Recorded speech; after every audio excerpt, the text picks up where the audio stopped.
নমস্কার বন্ধুরা, নবদিগন্ত চ্যানেলের পক্ষ থেকে আপনাদের সকলকে জানাই স্বাগতম। তো বন্ধুরা, আজকে হোলির দিন। সকলকেই আমার অন্তরের আন্তরিক অভিনন্দন এবং শ্রদ্ধা মিশ্রিত ভালোবাসা জানিয়ে আমি আমার দর্শকদের উদ্দেশ্যে আজকে এই ভিডিওটি করতে চলেছি।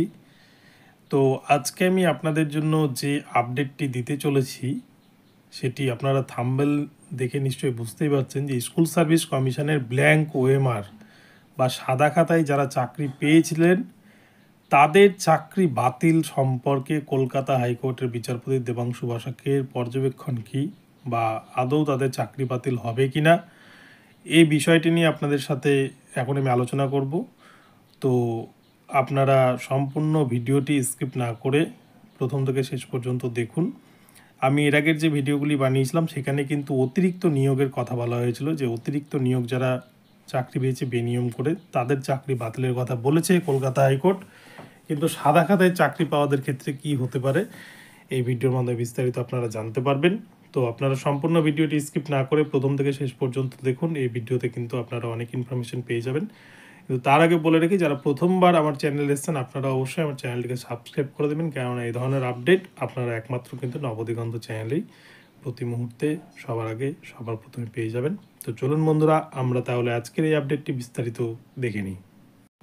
তো বন্ধুরা, এটা প্রথমেই বলি যে অনেকেই কিন্তু এই বিষয়টা আমাকে দীর্ঘ কয়েকদিন ধরে কমেন্ট করছেন এবং অনেকে ফোনও করেছেন আমাকে এই বিষয়টা জানার জন্য, দু চারজন, যে যারা অবৈধ উপায়ে চাকরি পেয়েছে, অ্যাকচুয়ালি যারা অতিরিক্ত নিয়োগে চাকরি পেয়েছে, রিকমেন্ডেশন যা করেছিল স্কুল সার্ভিস কমিশন, যে ভ্যাকান্সি দিয়েছিল তার থেকে যে পরবর্তীতে বেনিয়মের মাধ্যমে চাকরি দেওয়া হয়েছে, সেই চাকরি তো বাতিল হচ্ছেই বিচারপতি দেবাংশু বসাকের কথা মতো। কিন্তু যারা সাদা খাতায় চাকরি পেয়েছে, যে সাদা খাতার চাকরি বেসিক্যালি বিচারপতি অভিজিৎ গঙ্গোপাধ্যায় বাতিল করেছিল 5,000 শিক্ষকের চাকরি বাতিল মামলা, তো তাদের চাকরি থাকবে কি না এই বিষয়টা নিয়েই কিন্তু আজকের এই ভিডিও বিষয়বস্তু। তো আপনাদের সাথে বিষয়টা আমি পুঙ্খানুপুঙ্খ আলোচনা করব। তো বন্ধুরা, প্রথমে বলে রাখি, বিচারপতি অভিজিৎ গঙ্গোপাধ্যায় সিঙ্গেল বেঞ্চে যে নির্দেশ দিয়েছিল কলকাতা হাইকোর্টে সিঙ্গেল বেঞ্চ, সেই রায়কে চ্যালেঞ্জ করেই কিন্তু সেটা পরবর্তীতে সুপ্রিম কোর্টে যায় এবং বিচারপতি দেবাংশু বসাক যে মামলাটি দেখছিলেন সেটা কিন্তু বিচারপতি অভিজিৎ গঙ্গোপাধ্যায়েরই যে মামলা, সেই মামলারই কিন্তু এটা চাকরি বাতিল মামলা।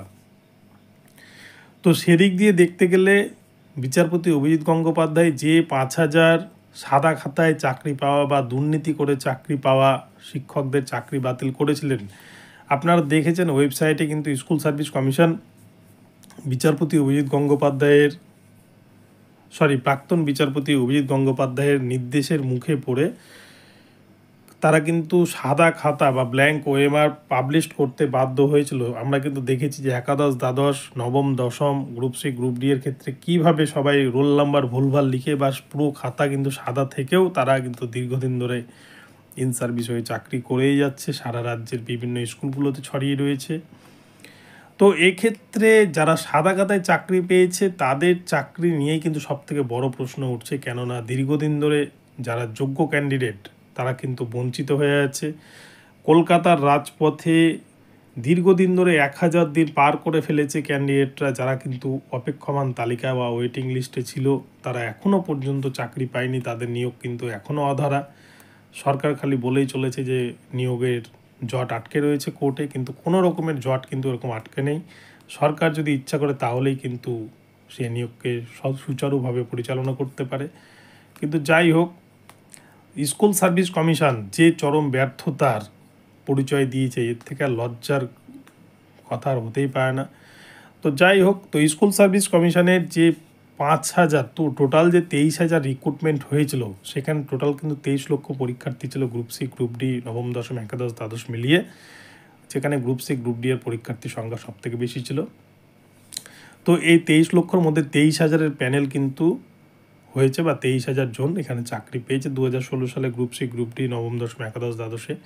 তো এর মধ্যে 5,000 জনের কিন্তু সাদা খাতায় চাকরি পাওয়া, এবং স্কুল সার্ভিস কমিশন তারা নিজে বিচারপতি দেবাংশু বসাককে জানিয়েছে 8,611 জনকে তারা কিন্তু বেনিয়মে চাকরি দিয়েছে।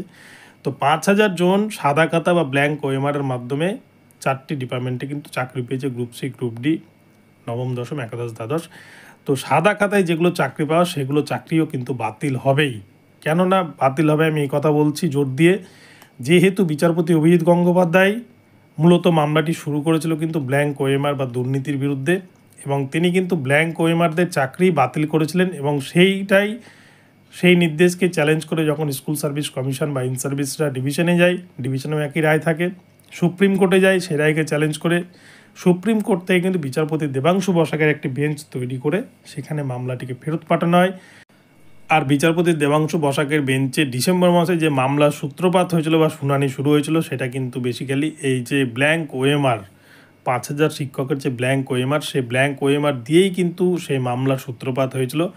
তাই অনিয়মের চাকরি যেমন বাতিল হবেই, বা প্যানেলের অতিরিক্ত বা রেকমেন্ডেশনের অতিরিক্ত যে চাকরি বাতিল হবে এটা বিচারপতি যেমন বলে দিয়েছেন, তেমন কিন্তু ওএমআর সিট যারা দুর্নীতি করে চাকরি পেয়েছে বা ব্ল্যাঙ্ক ওএমআর বা সাদা খাতায় চাকরি পেয়েছে তাদেরও চাকরি কিন্তু বাতিল হবেই।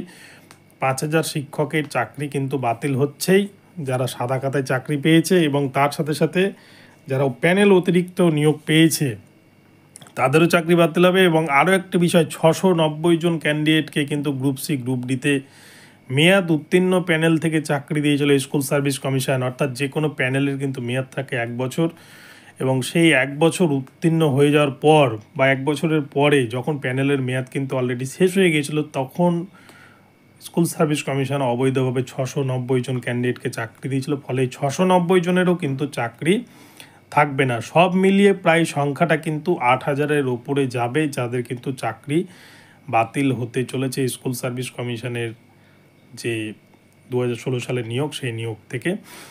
তো আশা করি আপনাদেরকে আমি বোঝাতে পারলাম। যেহেতু বিচারপতি গঙ্গোপাধ্যায়ের চাকরি বাতিল নির্দেশ ছিল 5,000 সাদা খাতা ওএমআর বা সাদা ওএমআর চাকরি পাওয়া ক্যান্ডিডেটদের, তাদের মামলায় যখন শুনানি হচ্ছে বিচারপতি দেবাংশু বসাকের বেঞ্চে, সেহেতু সাদা খাতার চাকরি কিন্তু বাতিল হবেই। এটা নিয়ে আপনারা নিশ্চিন্তে থাকেন। অর্ডার কপি বেরোলে আপনারা দেখে নেবেন যে ঠিক কী অর্ডার কপি আসে বিচারপতি দেবাংশু বসাকের বেঞ্চ থেকে।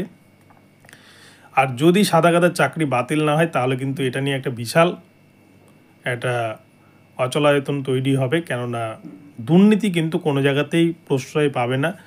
কেননা সুপ্রিম কোর্টে বেশ কিছুদিন আগে যখন মাদ্রাসা সার্ভিস কমিশনের কিছু বেআইনি নিয়োগ বাতিল করেছিল সুপ্রিম কোর্ট, সেক্ষেত্রে সুপ্রিম কোর্ট কিন্তু জানিয়েছে যে দুর্নীতি প্রমাণিত হলে বা অনিয়ম যদি প্রমাণিত হয় তাহলে কিন্তু তাদের চাকরি বাতিল হবেই। তো সেই হিসেবেই চাকরি কিন্তু বাতিল হবেই, দুর্নীতির চাকরি। তো যাই হোক, আর যথেষ্ট প্রমাণ কিন্তু স্কুল সার্ভিস কমিশন নিজেও দিয়েছে এবং সিবিআই দিয়েছে, এবং কোর্টের কাছে যথেষ্ট তথ্য প্রমাণ রয়েছে। তো সেদিক দিয়ে এই প্যানেল কিন্তু চাকরি বাতিল হওয়ার পর বা কোর্টের অর্ডার আসার পর রিপ্যানেল হচ্ছেই, এবং যারা দুর্নীতি করে চাকরি পাওয়া সকলের চাকরি বাতিল করে রিপ্যানেল হয়ে যারা অপেক্ষমান তালিকায় রয়েছেন তাদের কিন্তু এই যে 8,000 জনের জায়গায় তারা কিন্তু নতুন করে চাকরি পেতে চলেছেন। এবং শুধু তাই নয়, যারা যদি পুনর্মূল্যায়ন করা হয়, অর্ডার কপি যা থাকবে তার উপর ডিপেন্ড করবে। যদি অর্ডার কপিতে পুনর্মূল্যায়ন বা রিপ্যানেলের কথা বলা হয়, ওএমআর সিট পুনর্মূল্যায়নের কথা বলা হয়, তাহলে কিন্তু দেখা যাবে অনেক আরও হাজার হাজার ক্যান্ডিডেট হয়তো পাস করে যাবেন এবং তারা কিন্তু চাকরিও পেতে চলেছেন আগামীতে। তো এই বিচারপতি দেবাংশু বসাকের অর্ডার কপিটাই ভীষণ গুরুত্বপূর্ণ। অর্ডার কপি কি আসছে এবং কবে আসবে সেটাই সবথেকে বড়, কেননা অর্ডার কপি যবে আসবে তবেই কিন্তু একটা বঞ্চিতদের জন্য ভালো আশার আলো উঠে আসবে। তো যাই হোক, আমরা তার দিকে অপেক্ষা করে থাকবো, তার দিকে আমরা নজর দিয়ে রাখবো যে ঠিক কী ঘটনা ঘটে আগামীতে। তো বন্ধুরা, এখন এই পর্যন্ত রইল আপডেটটি আপনাদের জন্য। ভিডিওটি আপনাদের যদি ভালো লাগে চ্যানেলটিকে সাবস্ক্রাইব করে দেবেন, আর এই ধরনের আপডেট প্রতি মুহূর্তে পাওয়ার জন্য আপনারা কিন্তু চ্যানেলটিকে ফলো করতে থাকুন। ধন্যবাদ। পরবর্তীতে আবার নতুন আপডেট নিয়ে আসবো। সকলে আজকের দিনটিকে খুব ভালোভাবে এনজয় করুন। দেখা হচ্ছে পরবর্তী ভিডিওতে।